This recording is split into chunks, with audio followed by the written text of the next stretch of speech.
Nggak ngaku wibu, tapi nonton Naruto tiap minggu.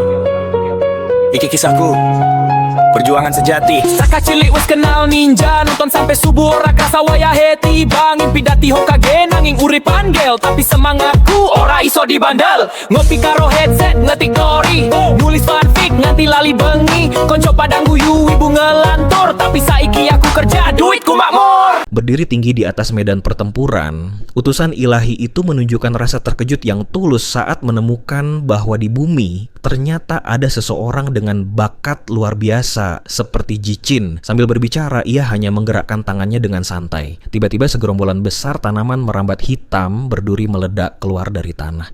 Tanaman itu bergerak dengan ganas dan langsung melilit tubuh Jichin dengan sangat kuat. Terjebak sepenuhnya, Jichin segera merasakan ketakutan yang besar. Ia sadar bahwa mustahil baginya untuk melepaskan diri, apalagi lawannya jelas merupakan ahli tingkat langka yang sangat kuat. Namun tiba-tiba, sesuatu yang tidak terduga terjadi. Serangkaian proyektil tajam yang bersinar terang melesat melewati tubuhnya dan memotong tanaman merambat itu menjadi potongan kecil. Dalam sekejap, Jichin terbebas. Ia sangat terkejut oleh penyelamatan yang datang secara tiba-tiba itu. Sumber serangan dahsyat tersebut ternyata adalah Ma Dongji. Ia melayang dengan anggun di udara sambil memanggil badai besar proyektil es yang berputar di sekelilingnya. Kemunculannya yang menakjubkan langsung membuat pria bertopeng dokter wabah itu terkejut.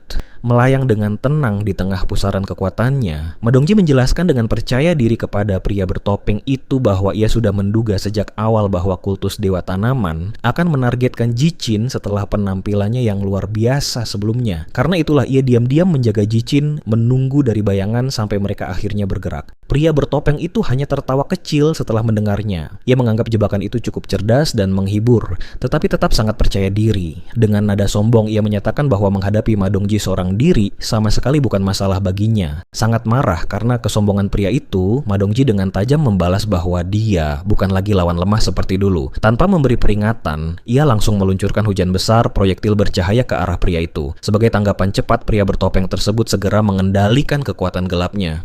Dari tanah muncul gelombang besar tanaman merambat tebal yang menggeliat, lalu bertabrakan secara langsung dengan badai es milik Ma Dongji. Benturan kedua kekuatan itu sangat dahsyat. Menyadari betapa mengerikannya skala pertarungan tersebut, Jichin segera berbalik dan berlari menjauh dari medan pertempuran yang mulai hancur. Di dalam pikirannya ia tahu bahwa ia harus segera pergi. Kalau tidak, ia bisa saja terjebak di tengah serangan dua ahli tingkat langka yang sangat kuat itu. Saat Jichin berlari cepat menembus hutan yang lebat, tiba-tiba ia merasakan kehadiran aneh di dekatnya. Ia langsung berhenti dan mulai mengamati sekeliling dengan hati-hati, merasa gugup sambil bertanya-tanya siapa atau apa yang bersembunyi di sana. Namun yang ia temukan justru membuatnya sangat terkejut. Ia melihat instruktur Lutien yang masih berada dalam bentuk binatang harimau raksasa miliknya.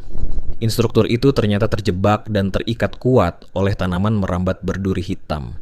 Begitu melihat Jichin, instruktur yang terperangkap itu langsung memanggilnya dengan putus asa, meminta bantuan secepat mungkin. Melihat instruktur yang biasanya sangat kuat itu sekarang berada dalam keadaan tidak walakaya, Jichin memutuskan bahwa ini adalah kesempatan yang tepat untuk menguji kemampuan biologis barunya. Matanya mulai bersinar terang saat ia memusatkan kekuatan mentalnya. Ia mengalirkan energinya untuk mengaktifkan kemampuan barunya dalam mengendalikan tanaman. Hal yang sangat mengejutkan kemudian terjadi. Tanaman merambat tebal yang mengikat instruktur perlahan mulai mengendur dengan sendirinya, lalu menarik kembali ke dalam tanah. Instruktur yang tadinya terperangkap sangat terkejut melihat hal itu. Ia benar-benar tidak mengerti bagaimana jebakan sihir berbahaya itu bisa tiba-tiba terlepas begitu saja. Sekarang ia sudah sepenuhnya bebas dari lilitan tanaman yang mencekik itu dan berdiri di samping Jichin. Instruktur kemudian mendengarkan penjelasan dari Jichin tentang apa yang terjadi. Dengan cerdik, Jichin mengatakan bahwa ia berhasil membunuh pria bertopeng itu dengan serangan mendadak. Karena musuh tersebut sudah terluka parah sebelumnya. Ia juga menambahkan bahwa setelah pengguna sihir itu mati, kemampuan tanaman merambatnya otomatis berhenti bekerja. Mendengar penjelasan yang terdengar masuk akal itu, instruktur yang berpikiran praktis tersebut segera mengambil keputusan. Ia mengatakan bahwa mereka tidak boleh membuang waktu lagi. Ia mendesak agar mereka segera mencari anggota tim yang lain supaya bisa meninggalkan area berbahaya ini secepat mungkin. Jichin langsung setuju dengan rencana tersebut. Beberapa waktu kemudian, setelah perjalanan yang singkat namun penuh ketegangan, mereka akhirnya tiba di sebuah lapangan terbuka yang luas. Di tempat itu terlihat kendaraan militer berat milik tim yang diparkir di antara akar-akar pohon raksasa. Para siswa yang berhasil diselamatkan juga sudah berkumpul di sana. Tiba-tiba seseorang dari kerumunan yang cemas melihat Jichin datang. Orang itu langsung memanggil namanya dengan keras karena merasa lega. Mendengar itu, King Han yang sebelumnya sangat khawatir langsung berlari keluar dari kelompok tersebut dan bergegas menuju Jichin. Dengan berlinang air mata, King Han berseru bahwa ia sangat lega melihat Jichin akhirnya kembali dengan selamat. Tanpa ragu sedikit pun, ia langsung memeluk Jichin dengan erat, lengannya yang gemetar melingkari tubuhnya.